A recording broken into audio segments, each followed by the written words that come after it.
कि ओवैसी जी का दीवाना जो है ना सिर्फ मुसलमान भाई नहीं है, यहाँ तिलकधारी भी है, चुटियाधारी भी है, कंठीधारी भी है। प्रधानमंत्री हमारे नेता में क्या कमी है? बेस्ट सांसद का अवार्ड हमारा नेता पाता है, क्षेत्र में विकास हमारा नेता करता है। वक्त आने दे बता देंगे तुझे आसमां, हम अभी से क्या बताएं क्या हमारे दिल में है। जब आजम साहब का जा रहा था सदस्यता तो बोलते सब मिलके, अब्दुल्ला का जा रहा था तब बोलते सब मिलके। तो आप चाह रहे हैं कि ओवैसी साहब प्रधानमंत्री? बिल्कुल हम चाहते, हम ही नहीं लेकिन वो चाहते। तो मना करते हैं ना कि मेरा कोई ऐसा ख्वाब नहीं है। हमारे नेता का महत्वाकांक्षा नहीं, मैं बार बार आपसे कह रहा हूँ। सीमांचल ने हमको ताकत दिया, अभी देखे नहीं है हमारे नेता पैदल क्या नदी में हेले हैं कि 200 करोड़ का पुल पास हो गया। नमस्कार, आप देख रहे हैं द इंडिया टीवी और मैं हूं आपके साथ सद्दाम करीमी। कर्नाटका विधानसभा चुनाव बस चंद दिन बाकी है, तारीखों का ऐलान भी होना बाकी है और इसी मुद्दे पर बातचीत करने के लिए ओवैसी के शेर मनमोहन जागावा हमारे साथ मौजूद है। उनसे जानने की कोशिश करेंगे वो इसको किस तरह से देखते हैं, उनकी क्या राय है। बहुत बहुत शुक्रिया वक्त देने के लिए। बहुत बहुत धन्यवाद आपका। देखिए, कर्नाटक आज भ्रष्टाचार की आकंठा में डूबी हुई है।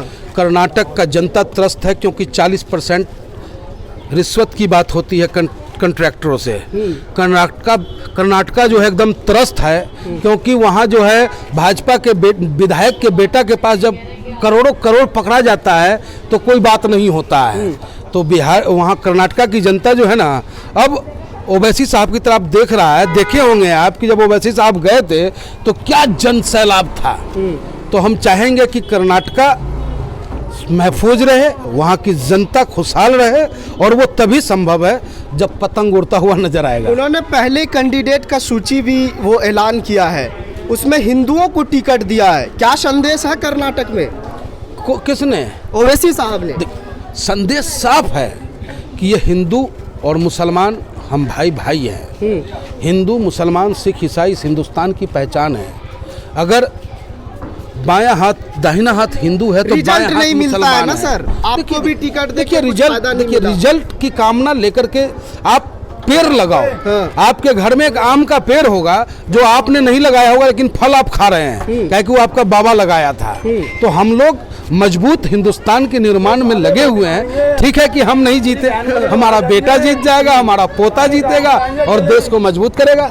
लोग कह रहे हैं कि अब ओवैसी साहब को मुस्लिमों का लीडरशिप चुभने लगा है, हिंदुओं को मैदान में उतार रहे हैं। ये लोग नहीं कह रहा है, वो नेता कह रहा है जो घोटालेबाज सब है। उसको पता चल गया है कि ओवैसी जी का दीवाना जो है ना सिर्फ मुसलमान भाई नहीं है, यहाँ तिलकधारी भी है, चुटियाधारी भी है, कंठीधारी भी है। सब लाइन के लोग जो है ओवैसी साहब को, जो ओवैसी साहब के करीब आ जाएगा, जो उनको नज़दीक से देख लेगा। कभी आप चलना मेरे साथ दारुसलाम, आपको दिखाएंगे गंगा जमुना तहजीब क्या होती है। वहाँ ताकत नहीं है किसी कोई हिंदू को रे कह दे या मुसलमान को तू कह दे।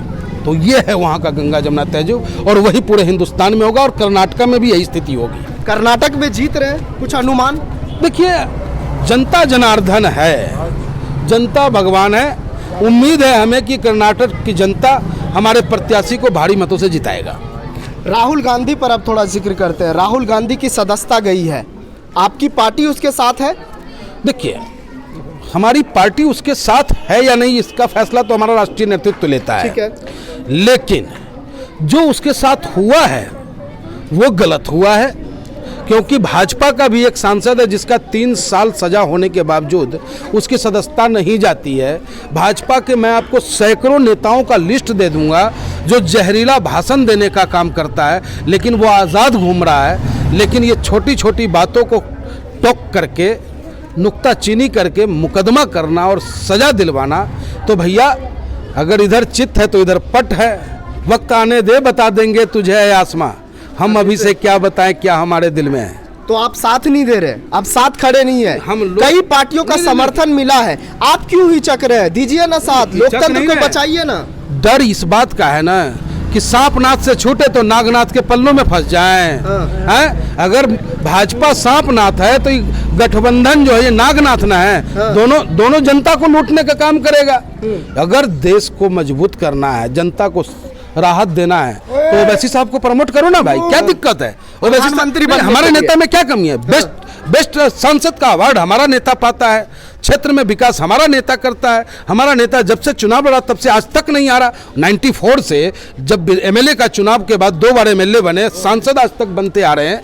तो हमारे नेता में क्या कमी, इंटेलेक्चुअल हमारा नेता, कानून का जानकार हमारा नेता, गरीब का दर्द क्या होता है इसका एहसास हमारे नेता को, तो हमारे नेता को नेता मानने में तुम्हें क्या जरूरत पड़ रहा भैया?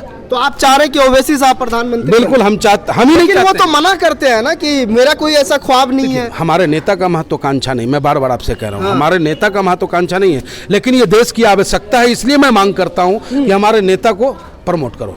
प्रमोट? हाँ, हमारे नेता को अपना नेता मानो। राहुल गांधी, सवाल वही है, राहुल गांधी को आप समर्थन देने से क्यों हिचक रहे हैं? तो देखिए हम क्यों दे समर्थन भाई, हमको ये बताइए ना। लोकतंत्र नहीं बचाना है। अच्छा, यानी कि सिर्फ राहुल जी का नाम आ गया तो लोकतंत्र बचाना है, और जुनैद मारा गया तो उसमें लोकतंत्र नहीं खतरे में गया है? अभी भी हत्यारा खुलेआम घूम रहा, लोकतंत्र खतरे में नहीं है। की बात है, पार्लियामेंट में आवाज उठाई जाती है। फिर वही बात, सड़क पर आवाज नहीं उठता है। राम जयप्रकाश नारायण जी कई गो चुनाव जीते हैं, मुखिया का भी चुनाव नहीं लड़े थे, लेकिन हिंदुस्तान के छात्र के सबसे बड़ा नेता बने हैं वो।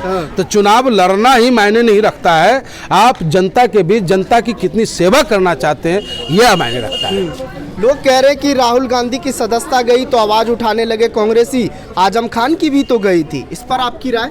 बिल्कुल सच और हक की बात है। जब आजम साहब का जा रहा था सदस्यता तो बोलते सब मिलके, अब्दुल्ला का जा रहा था तब बोलते सब मिलके। जब भाजपा का नेता जब बयान देता है कि तलवार और छुरी अपने घर में संभाल के रखो मुसलमानों को काटने के लिए, तो उस समय में कहाँ था सब? जिस समय में जुनैद और नासिर को मारा जा रहा था तब कहाँ था लोग? जब पहलू को मारा जा रहा था तब कहाँ थे लोग? तो लोकतंत्र की हत्याएं हर मोड़ पे हो रही है, और उस हर मोड़ को रोकने के लिए बैरिस्टर साहब की जरूरत है। बैठक होती है विपक्षी दलों का, आपको बुलाया नहीं जाता है? हमें जरूरत भी नहीं उनकी दावत की। हम तो जनता के बीच रहते हैं, जनता हमें बुलाएगी, जनता के साथ हम रहेंगे। हमें क्या जरूरत पड़ा इन फर्जी तर्जी लोगों से मिलने का, घोटालेबाज। सीमांचल में भी आपको नकार दिया। सीमांचल ने हमको ताकत दिया, अभी देखे नहीं है हमारे नेता पैदल क्या नदी में हेले हैं कि 200 करोड़ का पुल पास हो गया।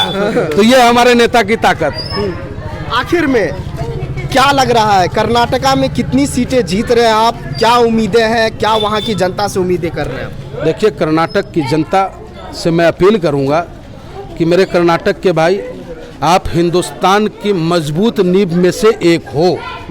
आप हमेशा से देश को दशा देने का काम किए हो, तो अपना अमूल्य वोट पतंग को देना और बैरिस्टर साहब में अपनी आस्था व्यक्त करना। चलिए, बहुत शुक्रिया हमसे बात करने के लिए। ये हमारे साथ पंडित मनमोहन झा कामा थे, जिन्होंने सभी सवालों के जवाब बारीकी अंदाज में दिए, जिनका साफ तौर पे कहना है कि कर्नाटका की जनता एमआईएम पे भरोसा कर रही है, वो वहाँ पर वोट करेगी और पतंग आकाश में उड़ेगी। द इंडिया टीवी के लिए दिल्ली से सद्दाम करीमी की रिपोर्ट। Thank you. चैनल को लाइक, शेयर एंड सब्सक्राइब करें और बेल आइकन दबाना ना भूलें।